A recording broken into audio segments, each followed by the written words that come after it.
Hi guys. What would happen if you had a phone that could tell you the future? What would you do then?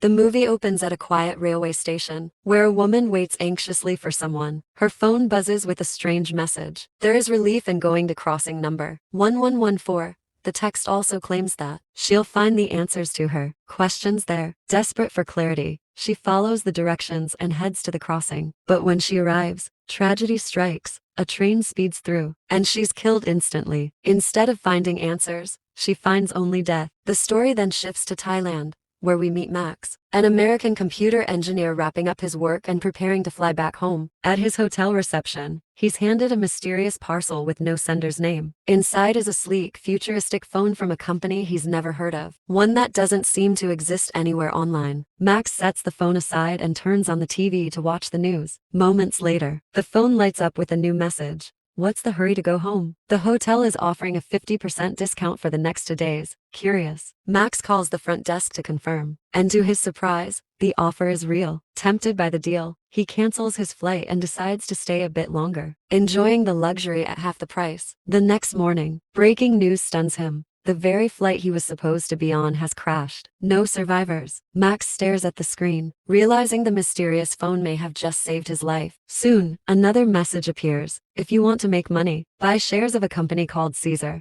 Skeptical, Marcks ignores it. Later that day, he learns on the news that investors in Caesar Communications became millionaires overnight. He's stunned, realizing he ignored a golden opportunity. The following morning, a new message flashes. Go to Prague. Every message so far has led him towards something life-changing. So without hesitation, Marcks books a flight to Prague. At the airport, he meets a friendly Russian taxi driver named Yuri, who offers to take him to his hotel for half the usual fare. Delighted by the bargain, Marcks agrees. During the ride, Yuri notices Marcks's phone and says, "That's one high-tech device you've got there. Ideal in electronics, but I've never seen anything like it." He hands Marcks his business card before dropping him off. At the hotel, Marcks calls the courier company, hoping to trace the parcel's sender, but once again, there's no record of it. Almost immediately, another message appears. Play on machine number 13 at the casino. You'll lose the first 3 bets, but on the 4th, you'll hit the jackpot. That night,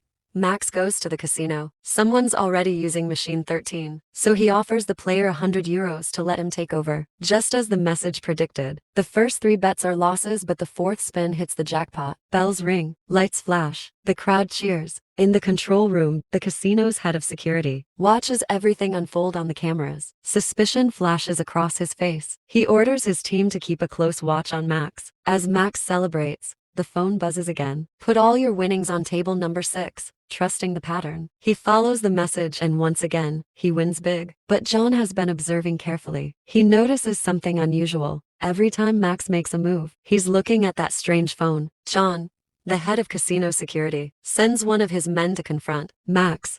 The man approaches and warns him that using a phone inside the casino is strictly forbidden. Not wanting to lose his edge or the mysterious flow of money, Marcks steps outside and calls Yuri, the Russian taxi driver who also deals in electronics. He explains the situation and asks if there's a way to access the phone's messages without actually touching the device. Yuri agrees to help, but says he'll need a few hours to figure it out. Back at the hotel, Marcks witnesses a heated argument between a man and a woman in the hallway. The woman, Camilla, is desperate to get away from her violent, drug-addicted husband. Marcks unable to stand by, and the man punches Marcks hard, knocking him unconscious. When Marcks comes to, the man is gone, and Camilla is tending to his wounds. But what Marcks doesn't know is that the whole encounter was staged. The couple aren't strangers, they're agents hired by the casino to spy on him. While Marcks was unconscious, they cloned the SIM card from his mysterious phone. Now, the casino has access to everything. Trying to shake off the incident, Marcks flirts with Camilla, unaware she's part of the setup. Meanwhile, John's security team analyzes the clone data and discovers something baffling. The messages on Marcks' phone don't exist in any known server in the world. Later,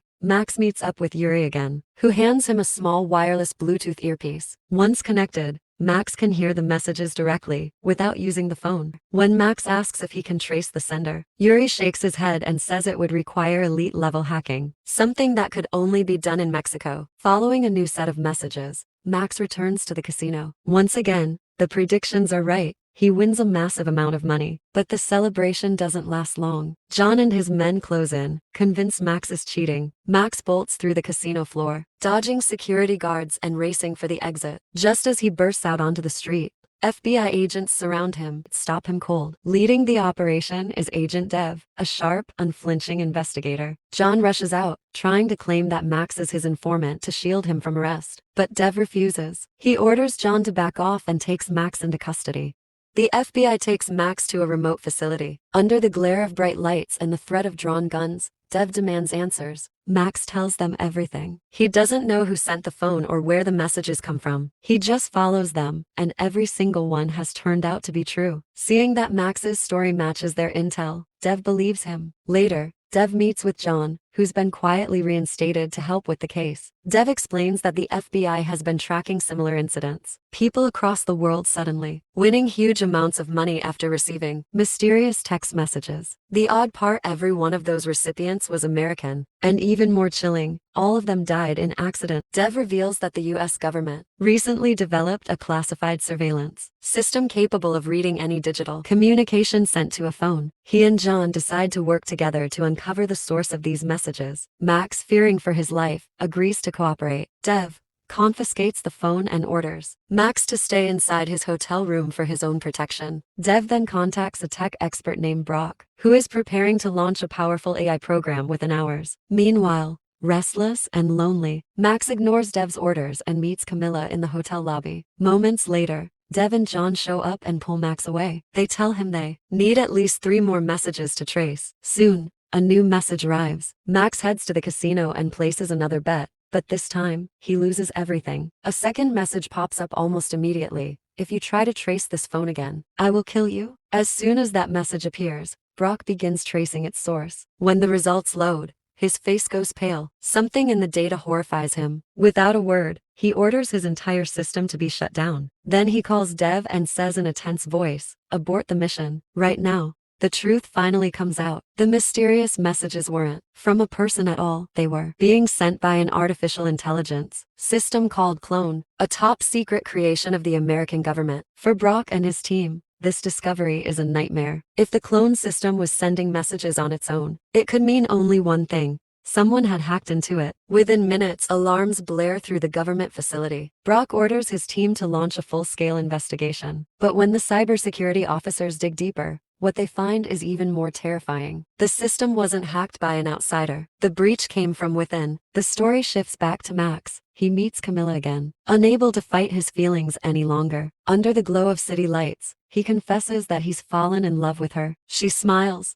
but her eyes betray something darker. The next morning, Camilla takes a secret call. On the other end, a cold voice gives her new instructions. Keep Max under control. Don't let him leave. Meanwhile, Max receives another cryptic message. Brock, watching everything through surveillance, decides to protect him and sends a decoy, a man made to look exactly like Max, to the location mentioned in the message. But as soon as the double reaches the crossroads, something strange happens. The traffic lights flicker, switching to green when they shouldn't. A speeding car barrels through the intersection and slams into him. The impact is brutal. The double dies instantly. At the same time, Max sits beside Camilla, scrolling through classified files about the government's AI project. He reads that the clone system is so advanced, it can intercept any message sent to a phone, and even control the city's surveillance cameras in real time. Camilla tries to distract him with soft questions about his past, asking about his childhood and the village where his grandparents lived. Max freezes. He never told her about them. Suspicion flashes across his face. Before he can react, Camilla's eyes dart to the window. Through the glass,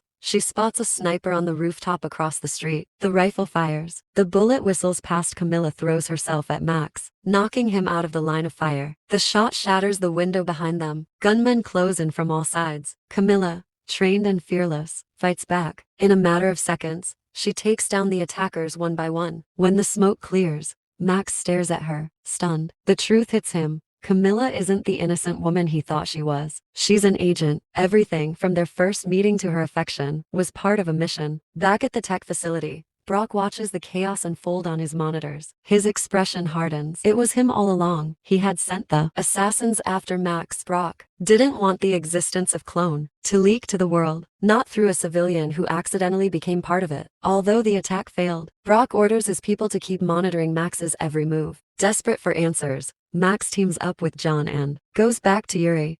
They beg him to trace the source of the messages. Hours pass as Yuri's systems buzz and flicker with code. Finally, he looks up, pale and shaken. The messages, he says quietly, are coming from a supercomputer called Clone. Max frowns in disbelief. You mean a computer is sending me messages? It's thinking? Yuri nods slowly. This isn't just a computer. It's an AI that can think, plan, and act on its own. It can access every connected machine on the planet, security cameras, satellites, even aircraft systems. It knew about the malfunction in your flight before it happened. That's why it warned you. It read the messages between a company's directors and knew their stock would soar. That's why it told you to invest. Max sits in silence, the realization sinking in. The phone hadn't just been guiding him. It had been controlling his life from the very beginning. Inside the dimly lit building, suddenly, the sound of footsteps echoes through the hall. Armed men burst in, sent to kill Max. The three of them leap into a nearby car and speed off into the night. But their escape doesn't last long. Flashing sirens appear in the rearview mirror. The FBI is on their tail. Leading the chase is Agent Dev. He's not there to rescue Max. He's there to eliminate him. The car race tears through narrow streets until Max and John manage to corner Dev's vehicle. In a tense standoff,